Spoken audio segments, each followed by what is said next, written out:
આપણે આજે એક છે ને સરસ સવારમાં એવી વાત કરી કે આપણી જિંદગીમાં મોટા ભાગના જે પ્રશ્નો છે એને શું કરવા છે, અથવા તો સ્ટોરી એવી છે કે સ્ટુડન્ટ્સ રિલેટેડ છે એટલે તમને મજા પણ આવશે.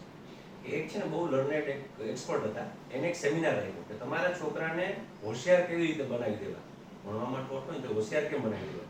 પણ આ જે સેમિનાર કે જે વાત છે ને એ ફક્ત છોકરાઓને હોશિયાર બનાવવા પૂરતી નથી, પણ આપણી જીવનના ઘણા બધા પ્રશ્નો છે એનાથી હલ થઈ જાય. તો આપણે એક સરસ કિસ્સો જોઈએ. એમણે એક એક્સપર્ટ હતા, એણે એક સેમિનાર રાખ્યો કે જે વાલીઓને પોતાના છોકરાઓને હોશિયાર બનાવવા હોય એ આ સેમિનારમાં આવે. અને આ સેમિનાર ફ્રી ઓફ કોસ્ટ છે. એટલે બધાને એવું ઈચ્છા હતી કે મારું બાળક જે છે એ હોશિયાર બને. એટલે 500 જણ જેટલો ટાઉન હોલ હતો, આખો ખીચોખીચ ભર્યો હતો. 11 વાગ્યાનો ટાઈમ હતો એટલે 11 માં 5 પેલા જે સ્પીકર હતા એ આવ્યા. એટલે એને પહેલા જ આવીને એવી જાહેરાત કરી કે આપણે એક કામ કરીએ કે બધાય રાહ જોઈ છે તો પહેલા આપણે બધા કોફી પી લઈએ અને પછી જ સેમિનાર ચાલુ કરીએ. એટલે બહાર કોફી રાખવામાં આવી, કોફીનું ટેબલ હતું કે જેમાં કોફીનો મોટો જગ ભરેલો હતો. એની બાજુમાં પેલા 10-15 એકદમ આર્ટિસ્ટિક કપ રાખવામાં આવ્યા હતા, બહુ સરસ આમ એન્ટિક એવા. પછી 10-15-20 નોર્મલ કપ રાખવામાં આવ્યા હતા. અને પછી બધા માટે પેલા પેપર કપ પૂરતી સંખ્યામાં હતા કે બધાને એમાંથી લઈ શકે. એટલે જે બહાર ગયા એને પેલું, હંમેશા આપણે જઈએ કોઈ પણ વસ્તુ લેવા જઈએ તો આપણી પાસે 4-5 ઓપ્શન હોય તો આપણે પહેલા કયો ઓપ્શન હોય એક્સપ્લોર કરીએ, સારામાં સારું એ લઈએ ને. એટલે અમુક વાલીઓ જે પહેલા ગયા ને એને પેલો એન્ટિક સારા જે આર્ટિસ્ટિક કપ હતા એ લઈ લીધા અને એમાં કોફી લીધી. પછી જે પહોંચ્યા એ પેલા નોર્મલ કપ લીધા, વ્હાઈટ કલરના કે આપણે ટ્રાન્સપરન્ટ કે જે હોય. અને પછી જે હોય એ બધાએ પેલા પેપર કપ લીધા.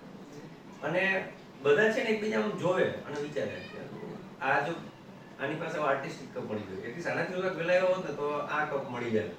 અમુક પોતાની જાતને કોશે, આપણા ભાગમાં તો પેલા પેપર કપ જ આવ્યો ને આવું તેવું. એટલે બધા એ કરતા કોફી પી લીધી અને પછી ત્યાં અંદર હોલમાં બધા બેઠા. એટલે પેલા જે સ્પીકર હતા જે એને કીધું કે તમે કોફી પીધી, હેવ યુ એન્જોય? તો કે હા બધાએ કોફી પીધી. એમ તો કંઈ તમને અજુકતું લાગ્યું? તો કે કોઈ બધાને પ્રતિભાવ પૂછ્યા એટલે કોઈએ કીધું હા અમારા ભાગમાં એ પેલો સરસ કપ ના આવ્યો કારણ કે મર્યાદિત હતા એટલે પેપર કપ જ આવ્યો એમ.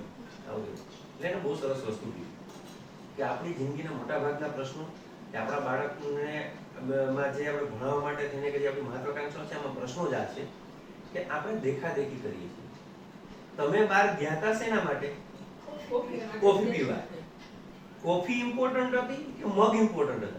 કોફી. હા, અને પીવાનું શું, મને અંદર પેપર કપમાં તમે એ જ કોફી પીધી કે જે તમે નોર્મલ કપમાં પીધી કે જે તમે પેલા એન્ટિક કપમાં પીધી.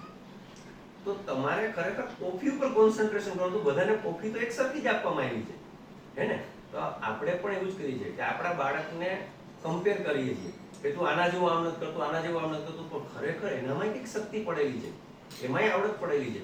એને બહાર કાઢવાનો પ્રયત્ન કરાય. મેઇન ઇન્ટેન્શન છે કે એજ્યુકેટ થાય ને એનામાંથી કંઈક એની આવડત બહાર આવે, હે ને? નહીં કે ડોક્ટર જ બને, નહીં કે વેપારી બને, નહીં કે એરફોર્સમાં જ જાય. આપણી મહત્વાકાંક્ષાઓ એની ઉપર ઠોકી બેસાડવાની જરૂર નથી કે દેખાદેખી કરવાની જરૂર નહીં કે આ છોકરો આ બન્યો એટલે મારું છોકરું આવું જ બનવું જોઈએ.